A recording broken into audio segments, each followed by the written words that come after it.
A zato i kažem da je to dogovorena pad Krajine. Pa nije dogovoren na taj način pad, tu je Milošević bio izigran.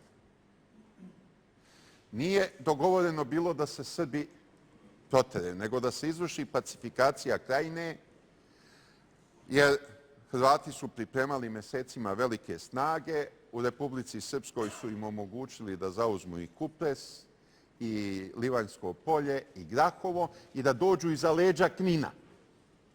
I Gotovina je s tog mesta prema nalazu sudija Haškog tribunala ispalio 1000 raketa na Knin iz ovog višecevnog bacača raketa, Webera.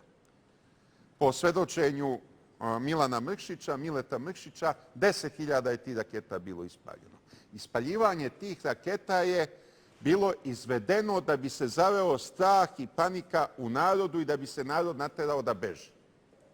Jer je to dogovoreno sa Holbrukom, jednostavno da se pacifikuje Krajina, da se sputa otpor, da se onemogući otpor, da uđu hrvatske snage i da se to pacifikuje. Međutim, van tog dogovora Hrvati su raspalili po civilnom stanovništvu i posle njihova vojska i policija su ubijali sve živo što su zaticali po selima. Umalo nisu osvojili Banja Luku.